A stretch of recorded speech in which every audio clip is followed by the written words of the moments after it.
हैरत भी है और अफसोस भी। कैसे बदल गए शुजा अंकल? उन्होंने तो मुझसे वादा किया था कि तुम्हें मेरे लिए छोड़ देंगे, तुम्हारे लिए वफा मांगी थी। तब की बात और थी, अब वही वफा वो खुद मुझसे निभाने वाले हैं। और ये एक बहुत मुश्किल काम होगा उनके लिए। यही तो खुशी की बात है कि वो खुद को मुश्किल में डालकर मुझसे मोहब्बत का इजहार करने लगे हैं। खैर, मुझे तुम्हारी इन बातों से कोई फर्क नहीं पड़ता, क्योंकि मुझे अपनी मोहब्बत पर पूरा भरोसा है। पहले सिर्फ तुम्हें अपना बनाना था, अब उन्हें भी कायल करना है कि वो तुम्हारा हाथ मेरे हाथ में दे दे, और ऐसा ही होगा।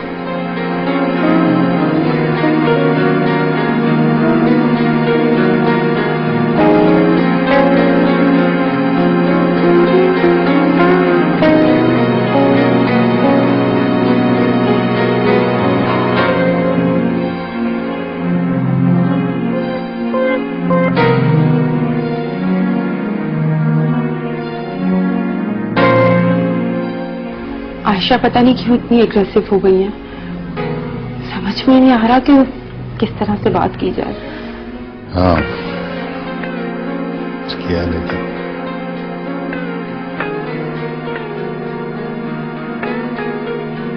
ये किस चीज का कोरियर है? नोटिस लग रहा है मुझे।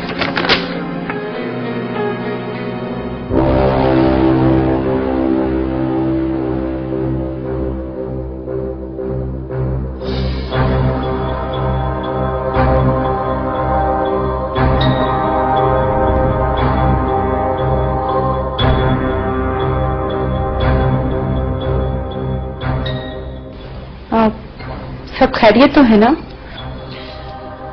आयशा ने खोला का नोटिस भेजा है।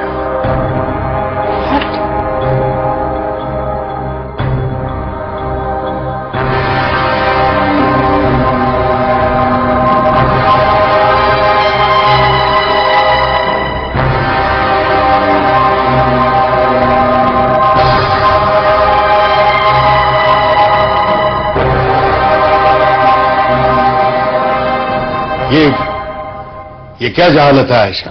रिलैक्स हो जा, ये बहुत जरूरी था। तुम्हारे लिए जरूरी होगा, क्योंकि मुझे टेंशन देकर शायद तुमको सुकून मिलता है। काश मैं तुम्हें टॉर्चर कर सकती शुजा, पर ये तो मैंने तुम्हारी और तुम्हारी बीवी की खुशी के लिए किया है। मैं हमेशा से एक कांटा रही हूं ना तुम दोनों के बीच, तो देखो इस कांटे को मैंने खुद ही साफ कर दिया। तुम्हें तो खुश होना चाहिए। क्या बकवास कर रही हो तुम? ये सब गलत है, इस तरह की कोई बात नहीं है। और तुम्हारा क्या ख्याल है?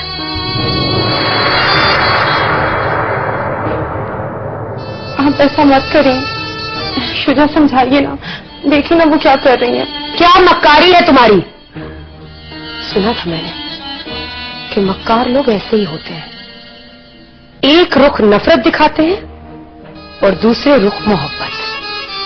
और ये सब तो मैंने तुम्हारे साथ रह के बखूबी एक्सपीरियंस कर लिया है। आप मुझ पे जितनी मर्जी इल्जाम लगा लें, मैं सह लूंगी, लेकिन प्लीज आप इस घर को छोड़ के जाने की बात न करें। आप ऐसा करके खुद को भी अजियत दे रही हैं और हमें भी अजियत दे रही हैं। ओ जस्ट शट अप! कितनी मुनाफिक होती जा रही हो तुम। आयशा, तुम्हें यह नोटिस वापस लेना होगा। बिल्कुल नहीं शुजा। देखो, ये तुम जिद में कर रही हो, इससे बहुत बदनामी होगी हमारी। ठीक है, अगर बदनामी का डर है ना तो इस घर में तलाक दे दो मुझे। क्या बकवास कर रही हो तुम? बकवास नहीं कर रही हूं, हकीकत बयान कर रही हूं। And mister Shuja, if you ask me, मैं तुमसे नफरत करती हूं।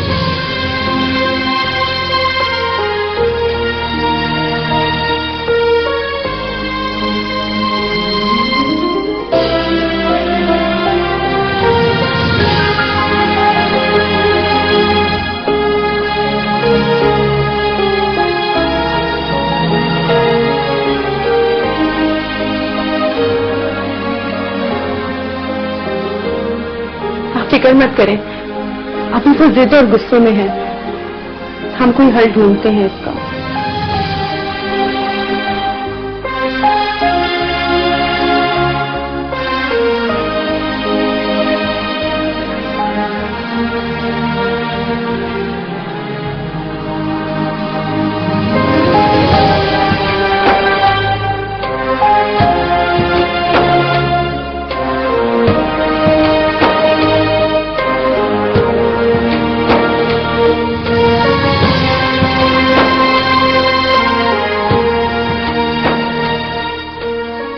इतना बड़ा कदम उठा लिया उन्होंने और आप अभी तक खामोश बैठे।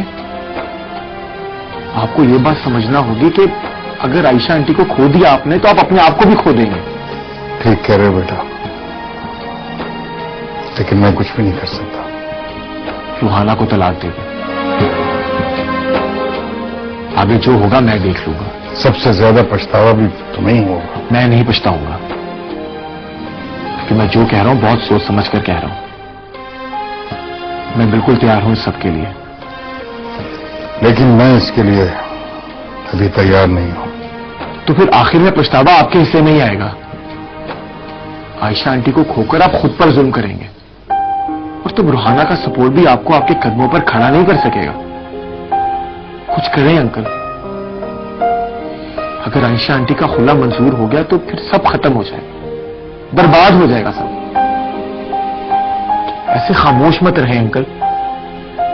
अगर आप चाहें तो मैं और आप दोनों मिलकर आयशा आंटी से बात कर सकते हैं। इस सजेशन पर तो आपको कोई ऑब्जेक्शन नहीं होना चाहिए। कुछ तो बोलिए अंकल प्लीज। इस वक्त आपकी वाहिद सपोर्ट में हूं। अगर मैं भी रूहाना से दस्तबरदार हो गया ना तो फिर आप और भी ज्यादा मजबूर हो जाएंगे। रूहाना को तलाक दे दें, सब ठीक हो जाएगा।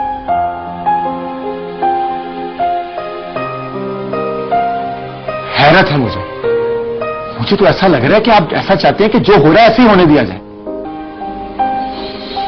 ठीक है, मैं भी इस क़यामत के टूटने का इंतजार करूंगा और फिर ये क़यामत का मंजर देखकर चला जाऊंगा यहां से। उसके बाद आप बिल्कुल अकेले रह जाएंगे, बिल्कुल अकेले। बैठो बैठो।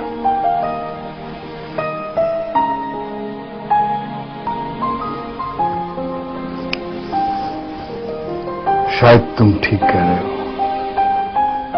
मुझे तुम्हारी सपोर्ट की जरूरत है।